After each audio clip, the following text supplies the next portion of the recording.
I hope everyone enjoyed that break as much as I did.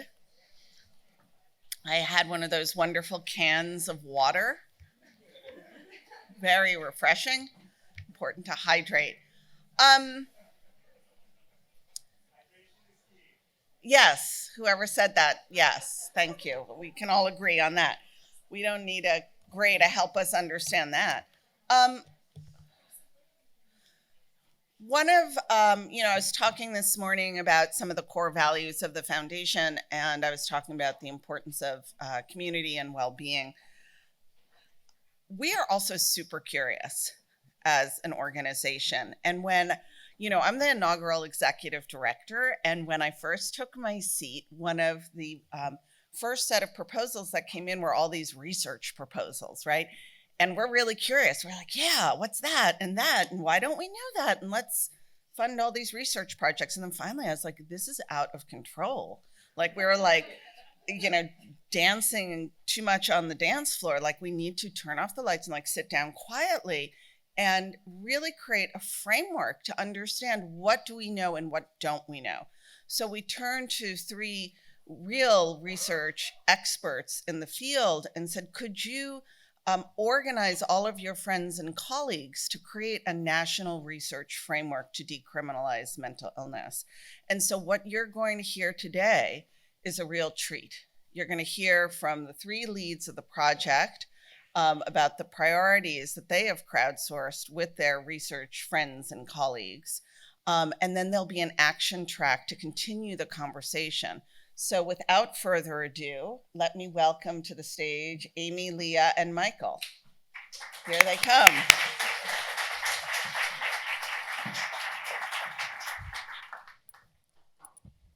Good morning. Good morning. Thank you, Melissa.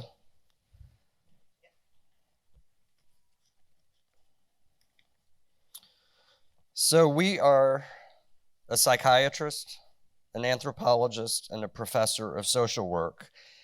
I like to think of us as a research triumvirate or an academic trifecta. But Melissa refers to us as the research rock stars, so that's what we're going to go with this morning. Each of the 3 rock stars will introduce ourselves. We'll say a little bit about who we are. But more importantly, we're going to tell you about why we're here. I'm Michael Compton. I'm a professor of psychiatry at Columbia University. I'm also a research psychiatrist at the New York State Psychiatric Institute, which is part of the New York State Office of Mental Health, the state mental health agency. I'm trained as a community psychiatrist. I consider myself to be a social psychiatrist, meaning I don't know much about medications, but I'm really interested in societal problems that increase risk for poor mental health and for mental illnesses. So a little bit about my journey to where I stand now. It was 26 years ago that I was working as a psychiatry residency intern in the PES, Psychiatric Emergency Services at Grady Memorial Hospital in downtown Atlanta, and it was overnight. By the way, I was, as I said, 26 years old, and I had so much hair. I had Melissa Beck type hair. I did, pulled back in a ponytail. Nowadays, I have Bill Carson type hair, which I'm totally embracing, but it was 26 years ago. I was 26 years old, overnight in the PES, and I was really being trained by psychiatric nurses and psychiatric social workers. There weren't any attendings around overnight. Part of our job duties in the middle of the night was to do psychiatric evaluations, not just on clients coming in on their own or dropped off by family or brought in by the police, but also psychiatric evaluations on so-called prisoners who were brought over to Grady from the city jail, the Atlanta City Detention Center. Most of these psychiatric evaluations were for very recently arrested and detained men, commonly African American men, with existing mental illnesses like schizophrenia. They were typically in pre-trial detention for minor misdemeanors, so they weren't exactly prisoners. The evaluation was mainly for medication prescriptions so that they would have meds while they're in jail. The disorders were not that perplexing to me, nor were the medication prescriptions, because working in the PES, so many overnights as interns afforded us the opportunity to see hundreds of cases and to get good with diagnosis and prescribing medications. So the diagnoses were easy to make, the medications easy to prescribe. Risperdal was the go-to at that time. Otsuka didn't exist quite yet, and so our meds were quite limited. The diagnosis was easy, the medications were easy. What was perplexing to me, though, was their charges, like jaywalking. Who gets booked into jail on jaywalking? I've already jaywalked 3 times this morning. I know that I'm not going to be arrested for the misdemeanor of jaywalking or disorderly conduct. That was the most common charge in the middle of the night in the PES at Grady.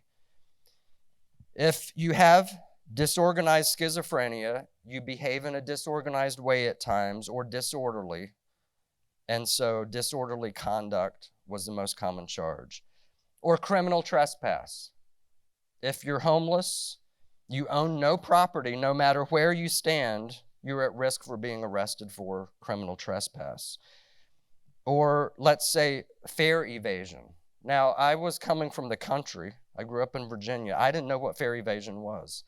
So I had to ask the psychiatric nurses to explain it to me, and they said, you know, if you need to get around Atlanta to keep your appointments and such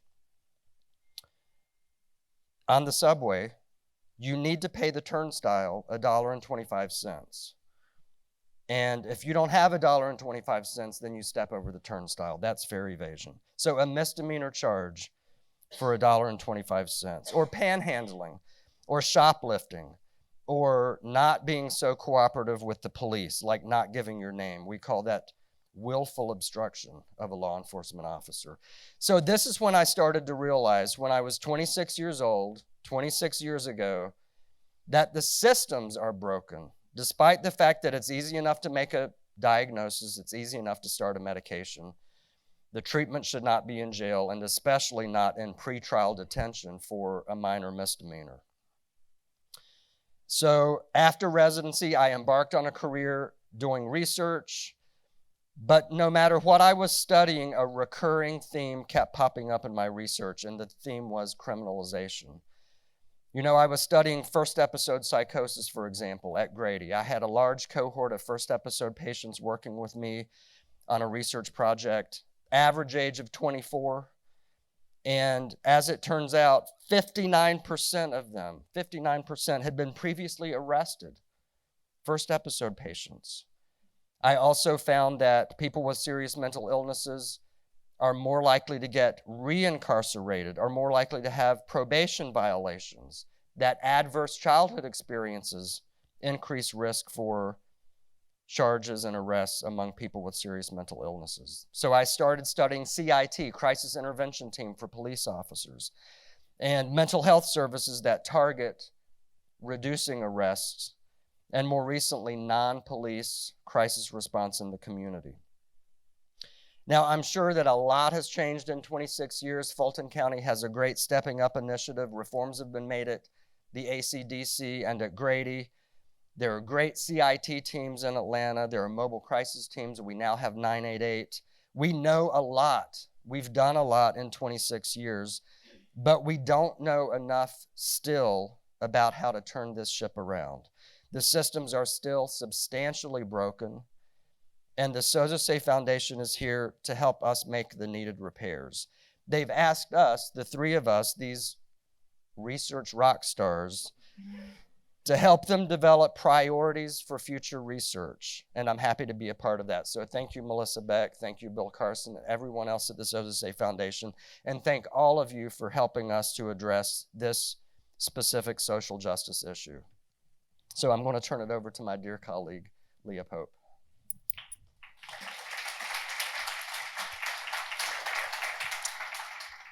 Good morning, everyone.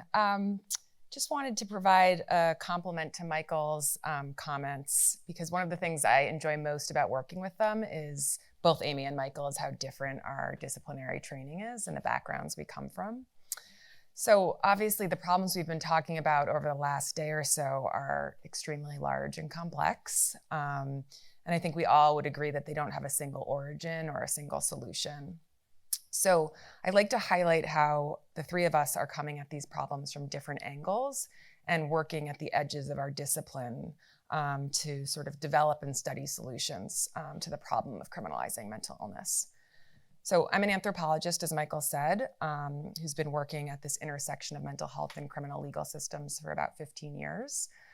A lot of people ask me, what is an anthropologist doing studying these systems? Well, put simply, as an anthropologist, I study what makes us human. As an applied anthropologist, I'm interested in an anthropology put to use. So how can we use anthropology to solve practical problems that we're dealing with in society?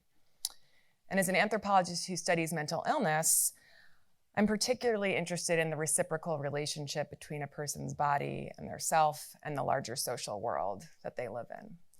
So for me, and from this perspective, understanding mental illness and how to decriminalize mental illness is not just thinking about how do we treat mental illness per se, but thinking about how mental illness exists in this dialectic between a person, their experiences, and the larger social structures.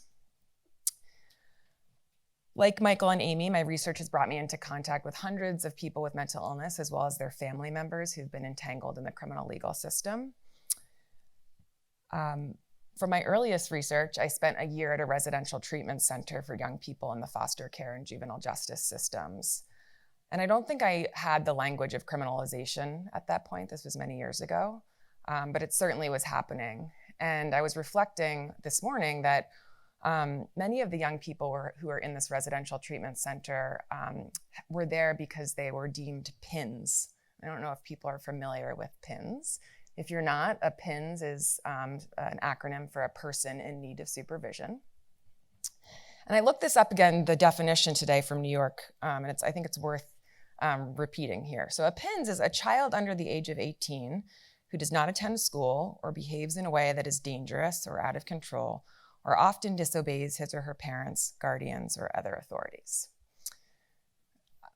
This really struck me this morning, especially now that I'm a mother of two sons. Who frequently fit this definition.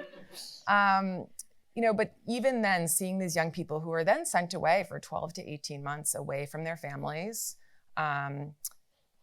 really, even then at this young age, kind of seeing how this criminalization starts so young. And many of these people appear again and again in my research.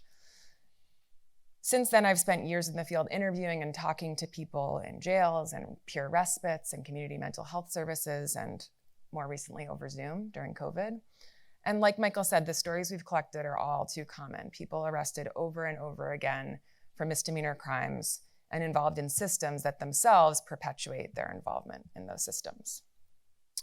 But I've also worked with, and starting with my time at the Vera Institute, a lot of system stakeholders: police, prosecutors, public defenders, peer specialists, mental health service providers, people that we've asked to solve this problem.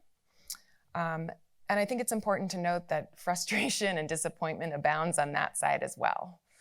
And I see a lot of commitment on the part of people in this room and the people we work with to change the course. People really do want solutions, I believe that. And I think, part of what we're here to talk about today is how we need research to back up those solutions. I believe knowledge is a good thing. I think most people here would agree. And that also we need to make decisions guided by data. So I'll just say the last thing, some of people might have seen, there was a recent issue of the Criminal Justice Research and Policy magazine called Vital City.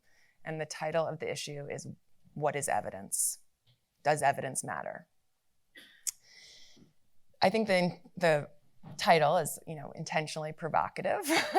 And I think that's part of what we're here to talk about. The answer is really complex. I think it's a yes and questions. Evidence does matter. But I think we're also here to sharpen the research questions we ask and the methods we're using to answer those questions. So we're going to get into some of that today. I'll just pass it over to Amy.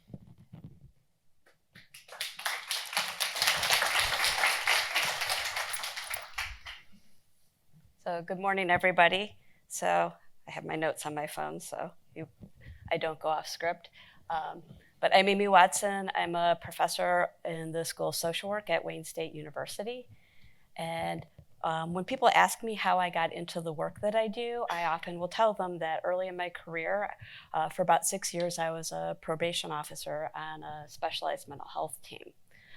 Something that I've written about, but I don't often speak about, is I actually wanted to be a police officer. But the background check was a little bit of an issue for me. The background check in Illinois for probation wasn't quite as thorough. And I don't have a criminal record. When you look like me, you can get away with quite a bit without getting a criminal record. But I did have a significant mental health service record. Between the ages 11 and 17, I spent over 18 months in an inpatient psychiatric unit. I had really good insurance, and it was before managed behavioral health care. But my first hospitalization was at the age of 11, and that was for 6 months. And I spent a lot of time not in school, only went to 2 years of high school. So I was a little worried that, if someone did a thorough investigation, I wouldn't be able to go into policing. But back to probation, I was able to get that job. And, at the time, I didn't know that peer provider was an option. So instead, I was an infiltrator. And I really enjoyed working with my clients with serious mental illness because I felt that there was something I could offer them. I had access to resources, so I could connect them to services and expedite their access to things that they actually needed and wanted. I also could treat them with dignity and respect, which is something they often did not get from mental health providers or other actors in the criminal legal system. So I learned a ton too. I learned about how systems really don't work. Those systems that were supposed to provide care, the systems that were supposed to improve public safety, didn't really do that much for my clients with serious mental illness. They ended up really getting stuck in a web that was very hard to get out of, and not often really being able to access the services that they needed. And I had a few clients that had committed some crimes that were violent, but most of my clients were not a risk to anybody in the public. However, they were treated as if they were, and that really impeded their ability to access the things that they needed to really get on with their life. And one thing that I noticed is I had a number of young clients that were early in their illness that repeatedly had contact with police, and they ended up getting arrested for obstructing justice, resisting arrest, or battery to a police officer. So things that were not related to the reason why the officer stopped them, but occurred during that system. And so they'd get a court date. They'd miss their court date because public transportation was horrendous in DuPage County where I was working. They'd get a warrant, rinse and repeat. So it was this sort of cycle that they got caught in that really was very expensive and very problematic and did not help anyone. And that's really where I got interested in doing work related to what can we do to improve how police officers respond to people with serious mental illness. So fast forward, I went back to school. I got a PhD in social work at the University of Chicago. And for those of you that may not know, a PhD in social work is not advanced clinical training. I'm not a clinician, it's research training. And I had some fabulous training opportunities. I kind of fell into some things by luck. I worked on projects related to behavioral health managed care, mental health courts, and then I worked with Pat Corrigan doing research on mental illness stigma. And I worked with him until I got my first faculty position at a College of Social Work at UIC. The first study that I was able to get federal funding for was looking at the experiences of people with serious mental illness and encounters with police. And that's probably some of the work that I'm most proud of, because at the time we were starting to see more literature on those encounters from the perspectives of police officers, but there was nothing from the perspectives of the people with serious mental illness. As I was wrapping that up, Chicago Police Department was piloting their CIT program, and I was able to get some funding to study that. About that time, my program officer from NIMH introduced me to Michael Compton, who was doing CIT-related work in Georgia. And then a few years later, Rebecca Newstetter introduced both of us to Leah Pope, who is doing work in the area, and we've been working together ever since. And it's been great. And over the years, I think, combined all of our work, we've certainly learned some things. And collectively as a field, we figured out some ways to improve how we respond and provide care for people with serious mental illness that have contact with the system. But it's been really incremental, and we really have not moved the needle much on criminalization. We still see a disproportionate number of people with serious mental illness at every single point of the criminal legal system. And in fact, what we've done is we've built a mental health system within the criminal legal system that's easier to access than the actual mental health system. And that's a problem. And so I'm really excited about this opportunity that we've had and the support that we've had from the Sozosei Foundation to really start to look at what do we need to do to kind of flip the script on this and make sure that we figure out how we can, one, prevent people from having contact with the system, but if they do have contact, make sure that we give them pathways out of the system so that they can get back to having the life that they want to have in the community. So we're very grateful for the support for this, and we're going to tell you about the project as we're really looking at identifying ways that research can help move the field forward. Do we have a clicker? Yes. One more. Okay. So before we get started, I do want to acknowledge the project. As Melissa had indicated, we were able to gather our colleagues doing research in this area. It was really kind of cool. We could say, hey, let's reach out to this person and bring them in. And I do need to make one apology. There's one picture missing. Jennifer Cox's picture's not up here, but I'm going to go through the people that are on our advisory committee. But Enrico Castillo from UCLA, Aaron Comartin from Wayne State, Jennifer Cox from University of Alabama, and that's the picture that's not up there, and I apologize. She is here, though. Brandon Del Pozo from Brown University, Leah Jacobs from University of Pittsburgh, Lester Kern from University of Chicago, Lauren Coyce from University of Virginia, Rebecca Newstetter from University of Chicago, Amy Wilson from University of North Carolina, Chapel Hill, Sherelle Bellamy from Yale University, Matt Goldman from University of California, San Francisco, Matt Epperson from University of Chicago, Sarah Desmaris from Policy Research Associates, and Jennifer Bronson from ABT and Associates, and Jen Wood from Temple University here in Philadelphia. So I want to acknowledge this group because they have really worked with us and guided the project that we're going to tell you about. So I will pass this on to my colleague, Leah. Great. So I'm just going to go over briefly what we've set out to do.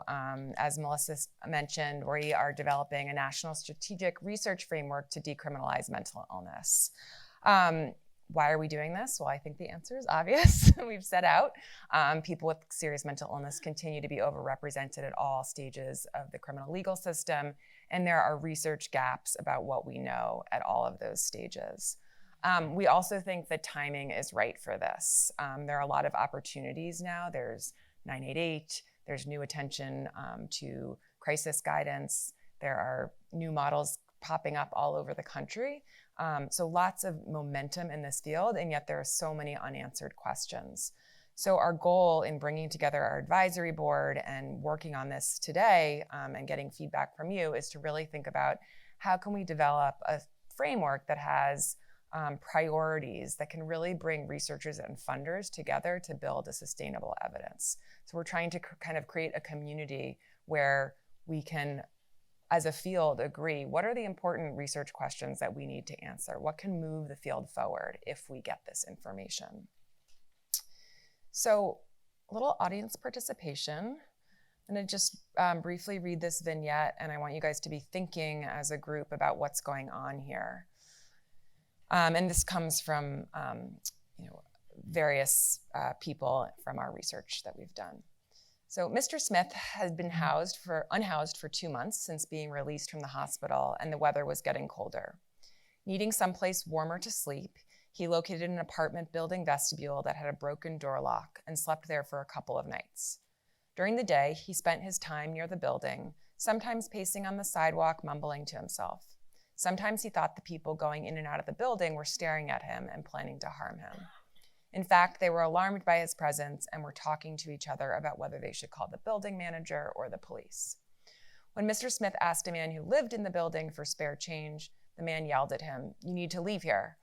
Mr. Smith felt threatened, pushed the man to the ground, and yelled, "I know what you are up to. Leave me alone." At that point, another resident called the police, and Mr. Smith was arrested on misdemeanor battery charges and a failure to appear warrant for a prior trespass case. He was taken to county jail. This is a pretty common scenario that we've encountered in our work, and I'm sure you've all seen. So just by a show of hands, I'm going to go through, and we're asking you to think about what's the primary issue driving criminalization in this case. So if you think the answer is behavior driven by mental illness symptoms, you can raise your hand. Okay, some hands for that. What about substance use? Lack of housing? Lots of hands for that. Lack of adequate community mental health treatment? Police officers' decision making? Okay. Community intolerance? Criminal thinking? Criminal associates? Okay. Sort of a trick question. All of the above, potentially, right? So we're just really using this as an example to get at, there's so many issues going on here, right? So part of building the research evidence base is trying to understand what is driving criminalization. So just briefly want to take you through what we're going to go over. As Amy talked about, we've developed this advisory board that's been with us every step of the way. I'm going to spend a few minutes talking about how we're defining criminalization to set the stage. We'll talk about the scope of our work, how we framed it out, and then we'll review what we've known and identify some of the gaps or canyons, so to speak, as well as our priorities as they've come together. I'm looking at the time.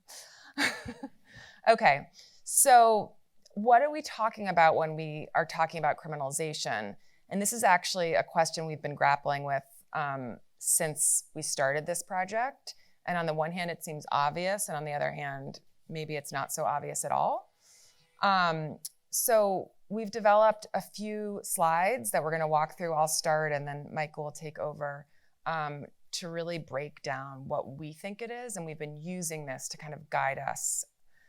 So you see in the first orange box, we're talking about how we, as a society or the public, responds to symptoms associated with mental health disorders, manages mental health issues, or manages behaviors related and not directly related to mental illness. It's kind of like this initial response, right? People want to do something that's responding to someone in the community that has a mental health issue. Or, importantly to highlight, we think when we're talking about criminalization, it's also behaviors that may be associated with mental illness, but not directly related to that person's mental illness. Then the next box is this decision to bring in the criminal legal system in response to these behaviors, right? So highlighting there that these are decisions. People are making decisions to bring the criminal legal system and not necessarily other systems. And when we bring those systems in, we could be bringing criminal legal processes of arrest, incarceration. We could also be bringing in other tools of the law. We could be creating legislation or policies, all kind of different levels of how we're invoking the criminal legal system. And then what results is what we already all know and why we're here. We channel a disproportionate number of people with mental illnesses into the criminal legal system, and then ultimately further marginalize, disrespect, disenfranchise those people. And this is all occurring in these two blue arrows that really don't speak to how big these issues are, but kind of the larger context of a lack of investment in resources, and of course, fear, stigma, myths about mental illness, and racism and structural racism. So just wanted to set that out here so that we can be thinking about how big this issue is and why definitions are important, so we're all on the same page. I'm going to turn it over to Michael to do the next. So we can also think about criminalization in terms of this continuum from left to right.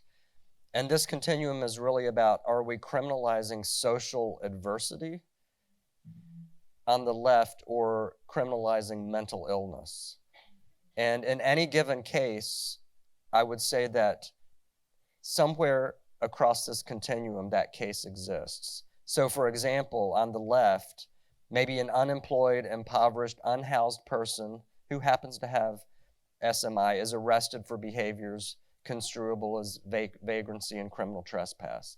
In that case, it's really the social determinants or the social adversities that are setting the stage for that arrest and detention.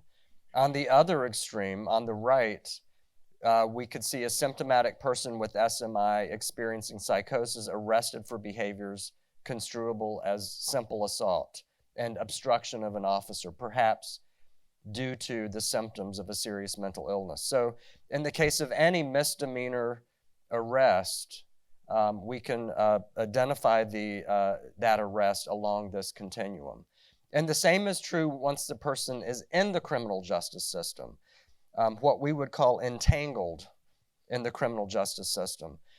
And the processing of that misdemeanor charge across the criminal justice system. So for example, if the person is unemployed, impoverished, unhoused, happens to have an SMI, but can't pay bail, fees, fines, lacks transportation to court, failure to appear, probation violation, etc. Here, the criminalization is really about the social adversities that may or may not be related to the mental illness. And again, on the right, there are instances where it really is the mental illness that's causing the further entanglement, entrapment within the mental health system, the criminal justice system.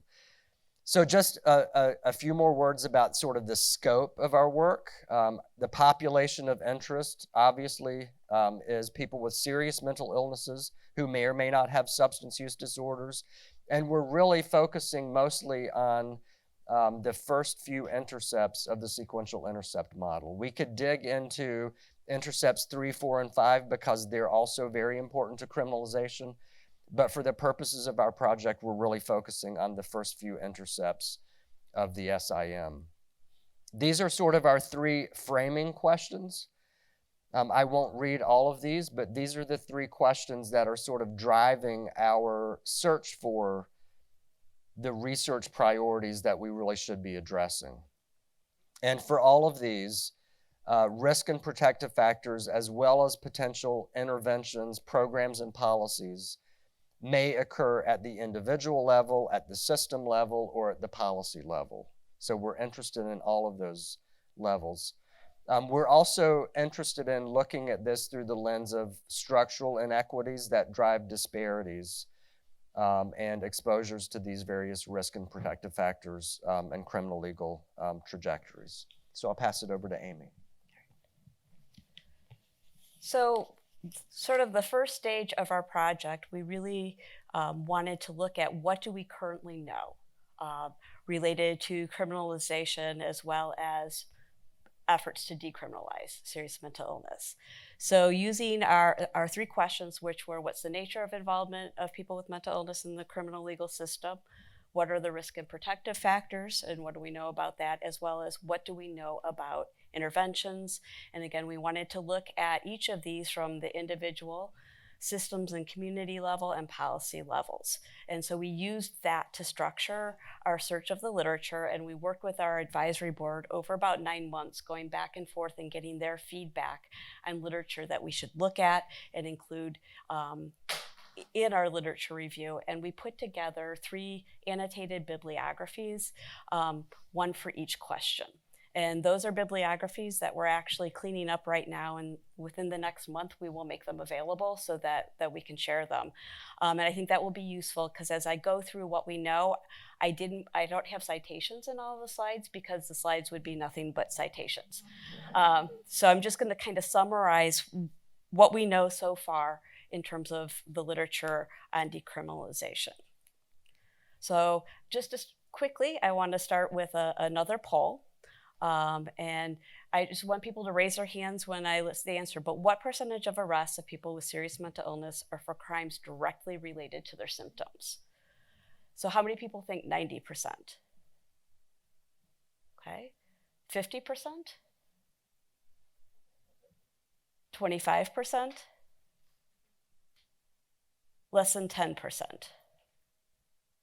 Okay, so the answer based on research, actually some of this research is done by Peterson and Scheme and colleagues, looking at just the connection between someone's mental illness symptoms and their arrest.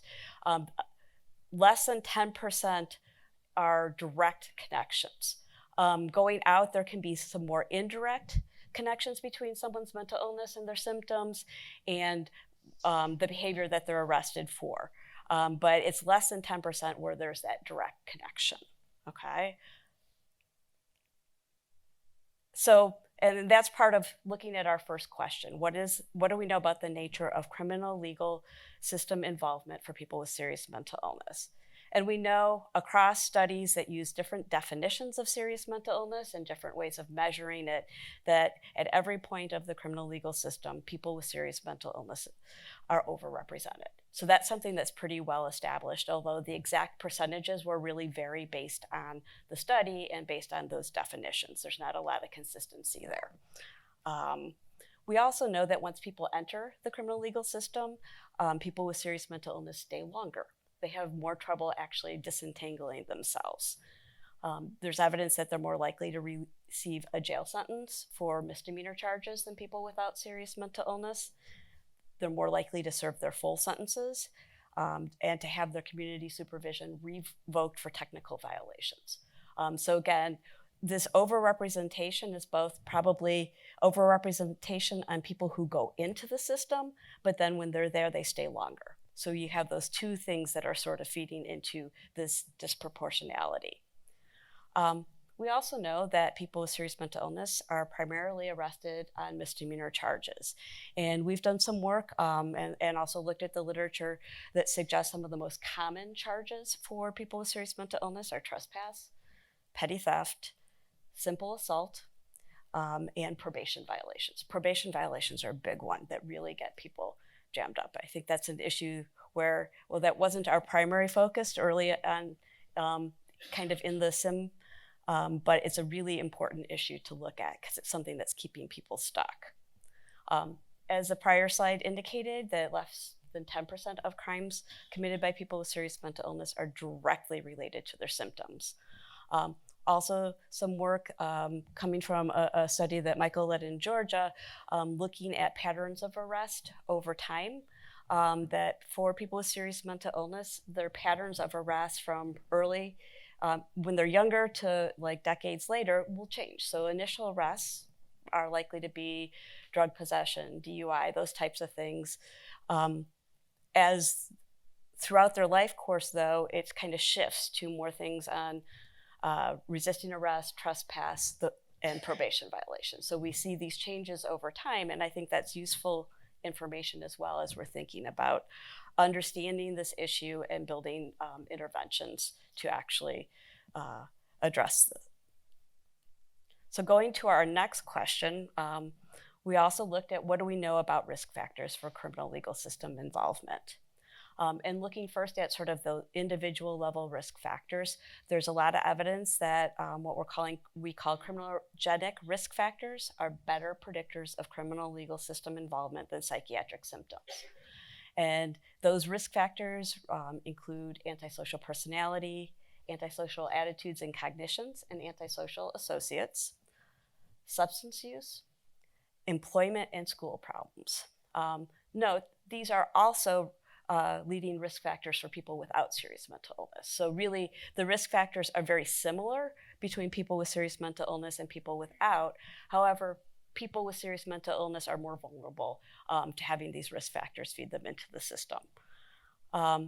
There's also additional risk factors that have been identified in the literature: adverse childhood experiences and trauma, early institutional entrenchment, so early child welfare system involvement, juvenile justice system involvement. More sort of proximal predictors could be stressful life events and lack of social support. And there's some evidence that PTSD can be a risk factor for violent crime among people with serious mental illness. We've also found some protective factors. Employment can be a very good protective factor, as can pro-social ties, as well, and social support and larger social networks. So this gives us some clues to how we can think about things that we can, interventions that we can build to actually help people stay out of the system. Okay. Looking at the system and policy levels, we know that neighborhood disadvantage, it can increase your opportunities to engage in offending, and increase also the risk of arrest. Again, this is a risk factor for people with and without serious mental illness.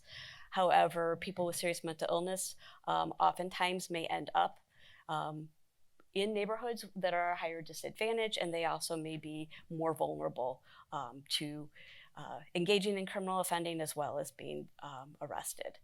We also know that punitive policies, looking at order maintenance policing, broken windows policing, disproportionately sort of captures people with serious mental illness in that net.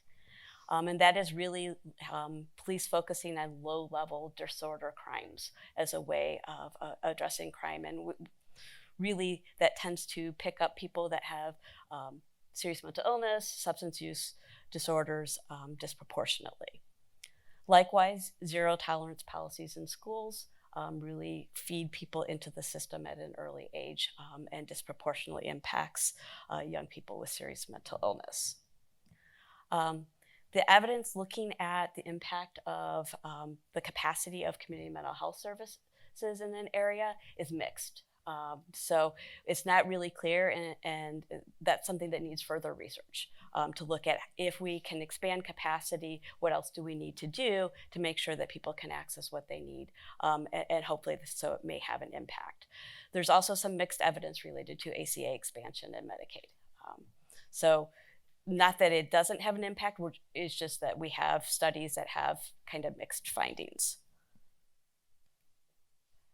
So finally, I'm going to get to question 3. So looking at different interventions that have been studied to see if they are impacting criminalization. And at the individual level, there's a number of studies that have looked at cognitive behavioral interventions targeting those criminogenic risk factors associated, and we found that these interventions can reduce recidivism and violence. There's been studies on the use of these interventions with people without serious mental illness, and more recently, many of these interventions are being adapted for people with serious mental illness, and there's a growing body of evidence that they are effective as well. There's also evidence that housing first combined with assertive community treatment is associated with reductions in arrests as well.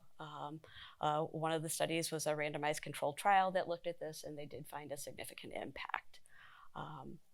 Also evidence from a study, a randomized controlled trial that Michael led in Georgia, looking at intensive recovery-oriented case management and community navigation services, was also reduced with also associated with reduced arrests. There has been a number of studies that have looked at assisted outpatient treatment, and some studies have found no effect. Some studies have found, provide some information that they may reduce arrests, but the jury's out on AOT for that.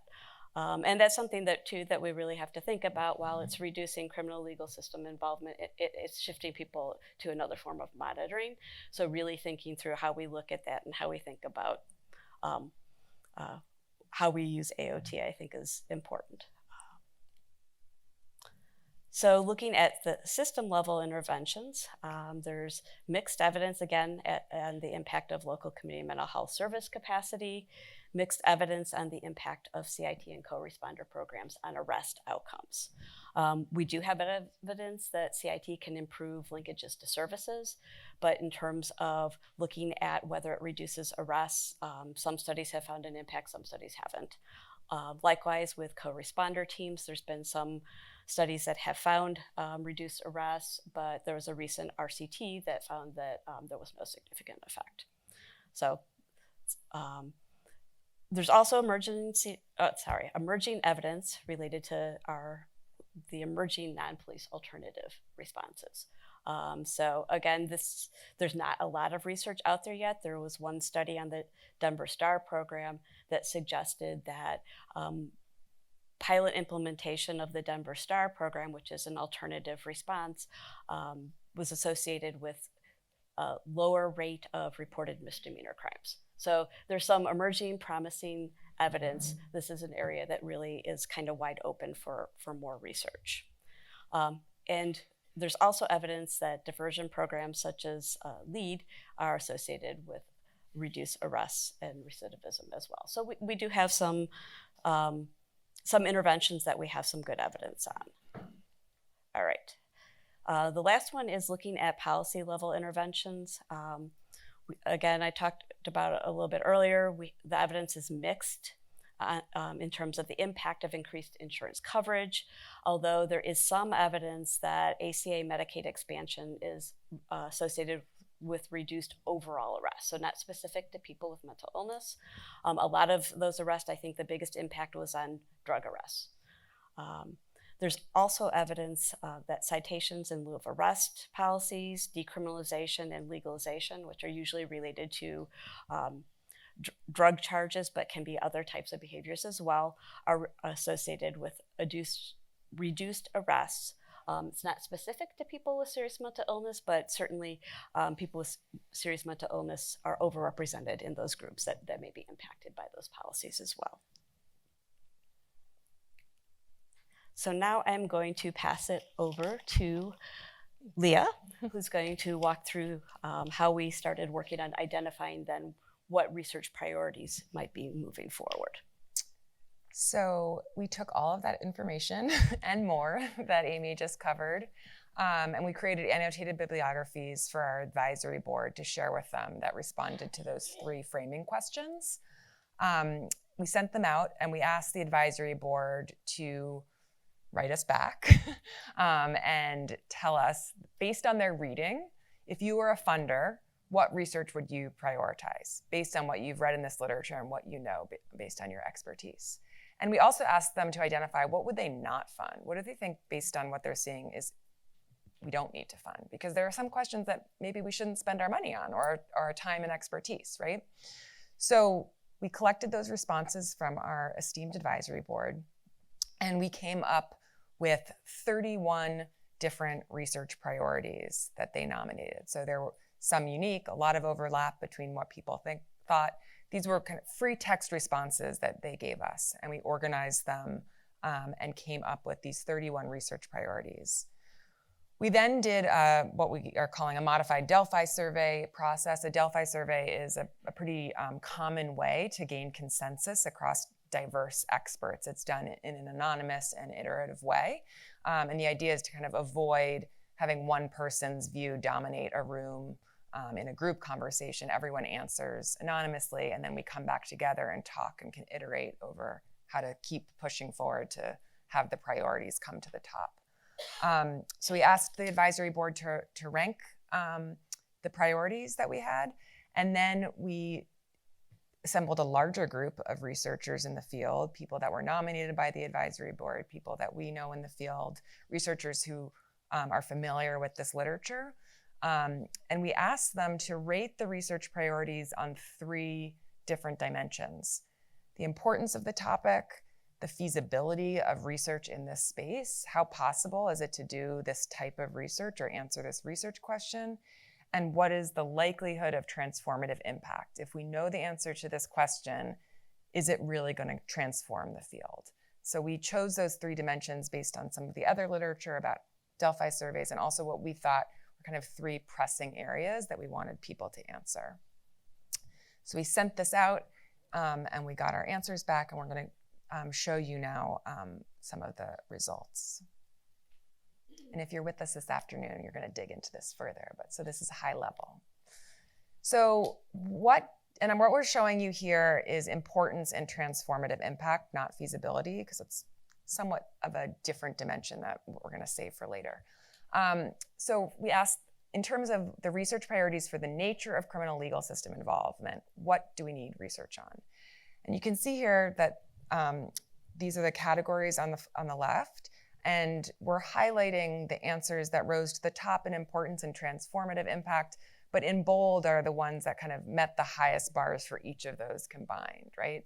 So probably not surprising, all of these categories are pretty highly rated in terms of importance. And then they start to suss out a little more in terms of transformative impacts, a little bit more diversity and opinion about what's really going to move the field. So the top one, people suggested that we need more research on pathways in and out of the criminal legal system, as well as other social, community, and medical services. So how do people move through the system? And the second one that's in bold is really a question about access.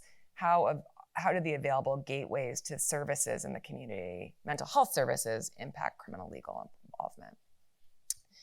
So I just also wanted to highlight that one that highly rated on importance, but less highly rated on transformative impact was the category of the impact of mental health stigma and structural racism on mental health and criminal legal system involvement. We were somewhat surprised that didn't rise right to the top, but I think the way we're thinking about it, and perhaps the way many of the people who rated thought about it, was that this is sort of a lens to look at all of the other research questions. And so that's the way we're going to use it. So thinking about mental health stigma and structural racism as a lens to answer questions about pathways in and out. Individual level interventions. What are the research priorities in this space? I'm not surprised by these answers in bold, but maybe you are. So the number one rated area for research by this group are housing first interventions for people with serious mental illness and risk for criminal legal involvement. And that's followed closely by interventions that address basic needs, such as guaranteed basic income, food. So really, this is really far upstream, right? This is not research on mental illness per se. This is research on the other social determinants that this group is advocating for. Just highlighting also that people raised preventative interventions much earlier for at-risk youth, interventions for co-occurring disorders, and also in early intervention services for people experiencing their first episode of psychosis. I think move it along. Yeah, and I know that we're running out of time and it's almost lunchtime. But this afternoon, as Leah mentioned, the Facilitated Action Group related to this research strategic framework is really going to dig into these priorities. So some of the community or system level interventions that were most highly related relate to response models for behavioral crises that do not involve police officers, therefore there's no risk of arrest. Peer-based crisis services, be they mobile crisis or crisis respite, and then variations in crisis response model implementation, and you can see the others ranked here. Policy level interventions, a big one was the impact of housing and homelessness policy on criminal legal system involvement for people with SMI, and the others are shown here. So our next steps, now that we've developed and ranked these research priority areas, will be to develop specific research questions that could really address each of these. And we're going to do that actually this afternoon in our Facilitated Action Group. We're also going to look at what are the research methods, the methodologies that could then be used to answer those research questions. Because we need that in order to finalize, if you will, the strategic research framework to decriminalize mental illness. So I think we're going to stop here. Our contact information is given. If you've signed up for our track this afternoon, we'll see you then. If you signed up for another and you want to shift into ours, that's fine too, right, Melissa? And we would ask all of our advisory board members in the audience to come and touch base with us over lunch so that we can debrief or prepare for the afternoon. Thank you all again for attending.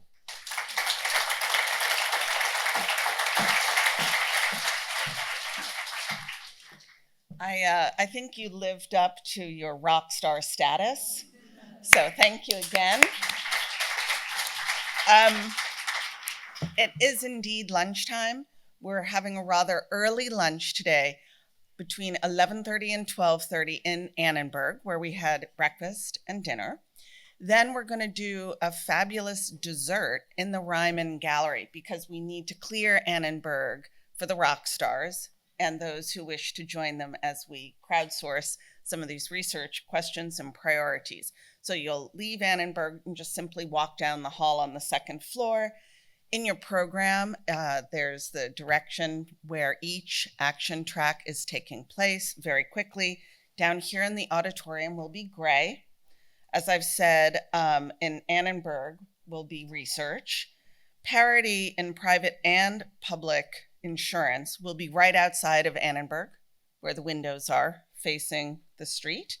And then finally, psychiatric advanced directives will be in the sculpture gallery, which is directly, across from Annenberg. Again, it's in your program. There's lots of signs. Volunteers have the green lanyards. I'm always happy to help. And then we'll come back down here and Bill and I will close the summit, and that'll be it. So let's enjoy a meal together. It is a plant-based lunch, so we hope you will all enjoy that.